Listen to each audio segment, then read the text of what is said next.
Our second scripture reading is from the Gospel of Mark, and it's chapter 9, verses 30 through 37.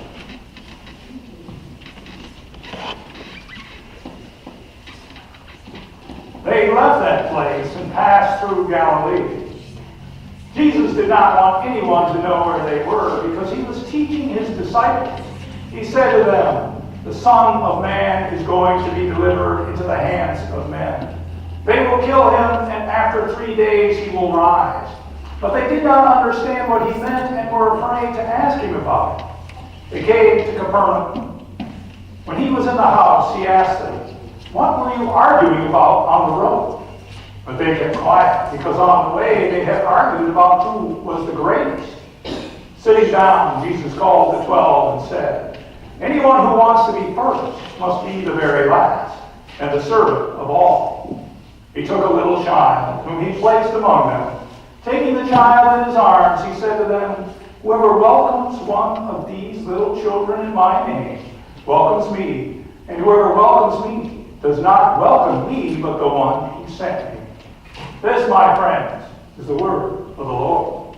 Thanks be to God. So who is the greatest? Well, I suppose determining who the greatest is depends on your definition and who is doing the defining. Now, when I was a kid, my dad would watch boxing on television. And there was only one TV, so we all had to watch whatever my dad wanted to watch. And that was in the days before we had remote controls. Well, you might say we didn't have remote controls. There were 4 kids in the family. They were the remote controls. So one of us would have to sit beside the television when my dad was watching, and if the volume needed to go up, yeah, one of us would have to turn that little knob. If the channel needed to be changed, yes, we were the ones to do that. You may remember horizontal hold, a little knob there, and the screen would be going up and somebody would have to adjust that. And then there was that vertical hold that would be climbing up the side of the screen, all that weird stuff. And then, if none of that worked, my dad would have to get out of his chair and he'd come up to the TV, give a little pop on one side, a little pop on the other, and always knew where to pop that TV, and it would always be working order for at least the next 10 minutes. So when I was a boy, my dad loving boxing, I got to know a lot about boxing. Like who was fighting whom and how truly bad the judging was. My dad would say, "That guy must be taking a bribe, or he must be totally blind. How could he go with that boxer to win that match," right? And there was no doubt about the fact of who the greatest boxer in the world was. Because there was a pugilist who was not shy about telling us about his various abilities. He could float like a butterfly, sting like a bee. He could do the shuffle, and he could do the rope-a-dope, right? He was great, and every chance he got, he would let the world know that he was the greatest. And as full of himself as Muhammad Ali could be, we knew 2 things about him. Number 1, he was larger than life. And number 2, he really was the greatest fighter the world had ever seen. But Ali suffered for his art. If you can call boxing an art, and if it is a brutal one. Now, Ali suffered many injuries during his boxing career, and many think it caused permanent damage, so much so that it contributed to his death. Ali's worldly success, while he was at the height of his career, is what many think of as being great. But this is only a kind of fleeting greatness. There is another kind of greatness. Now, in our reading from Mark, Jesus and his disciples are passing through Galilee. They are taking a circuitous route because Jesus wants to lie alone with his disciples so that he can teach them privately. Now, this actually makes a lot of sense in the Gospel of Mark up to this point. The disciples have not displayed much in the way of understanding. and they really need a bit of private instruction. And if you will recall from last week's sermon, the disciples had totally misunderstood the concept of the Messiah and how Jesus fit into the prophecy of the Old Testament, derived largely from the book of Isaiah and the book of Psalms. So Jesus tells them, the Son of Man is going to be delivered into the hands of men. He had told them this before, and they had a hard time understanding it then. He also told them that these men will kill him, and after 3 days he will rise. Yes, it is a hard saying, but you get the feeling that Jesus is getting a little frustrated with the disciples' inability to get this into their heads. Honestly, the disciples are not all that quick on the uptake in the Gospel of Mark. They seldom seem to know what is truly going on. And you can understand why if you realize that at least one of these fellows, possibly two, were zealots. And one, actually, his name is referred to in the Bible as Simon the Zealot. And the Zealots were a strict group who really loved the law, and they wanted to fight the Romans in the worst of ways. So there must have been a great deal of resistance in this group to what Jesus was saying. That he was not the kind of Messiah that they supposed. And after this second time, Jesus tells them he's going to die at the hands of humans, because this is the second time he tells them that. He adds in a very strange and confusing prediction. He says, after 3 days, that he will rise.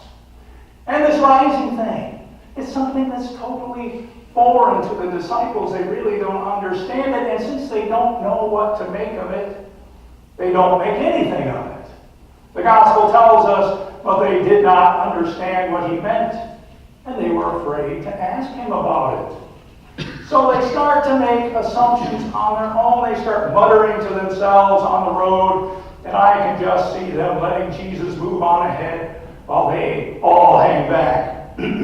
All of them thinking that they're talking low enough so that Jesus can't hear them.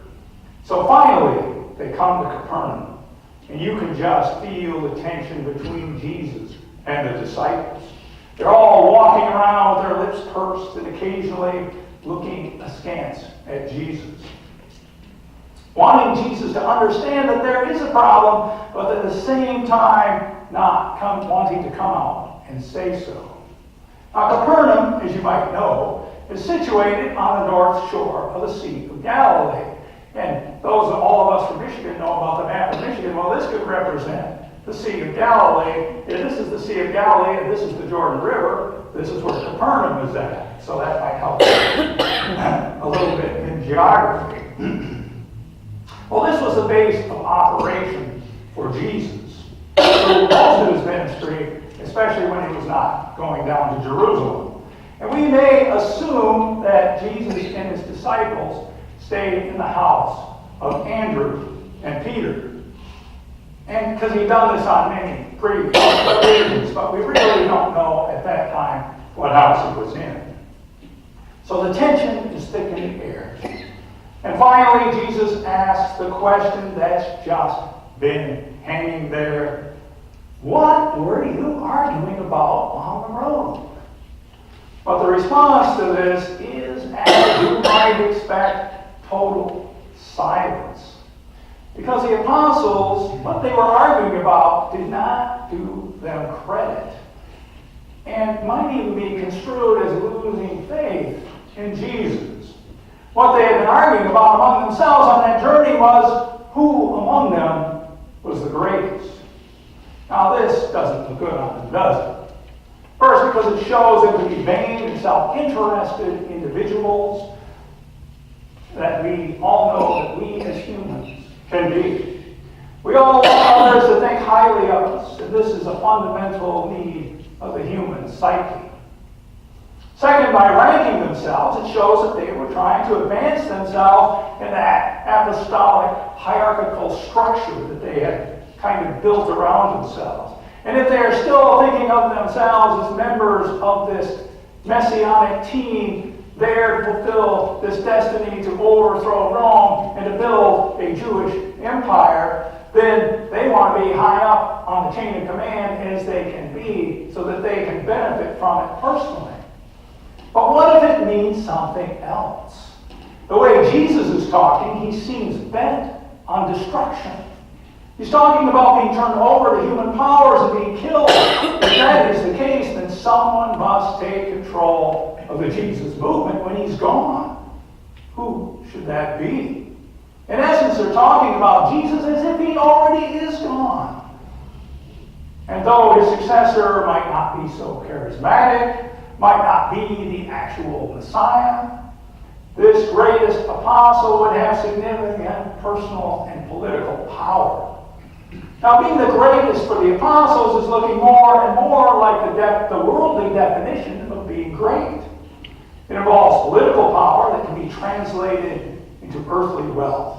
It involves the adulation of the people. It involves commanding the rest of the apostles, the disciples, and those crowds that commonly gather around Jesus.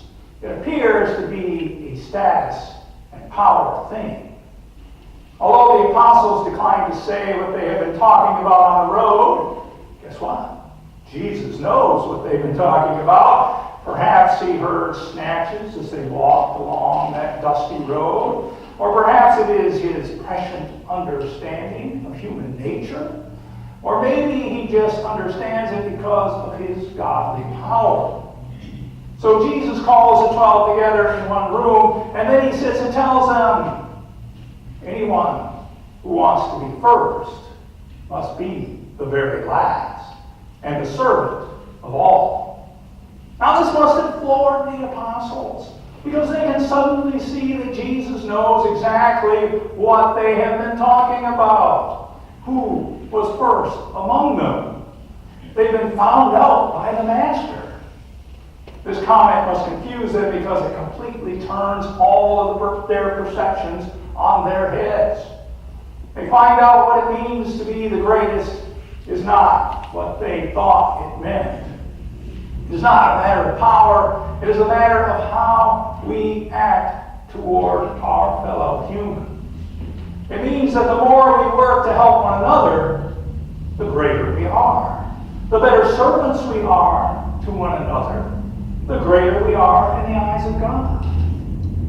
Now this is truly backward from the expectations of the apostles, especially in a time when status was at least partially dependent on how many people were your servants, how many people were your slaves.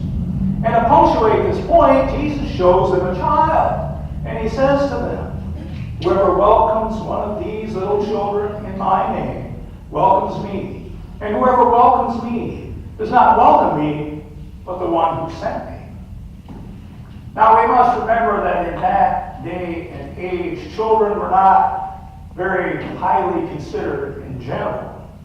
So to welcome a child was something that was very little thought of. What Jesus is saying is that if you treat someone with little or no social status with some respect, then you are showing respect to Jesus. And he is saying that if you welcome him, you also welcome the one who sent him being Jesus.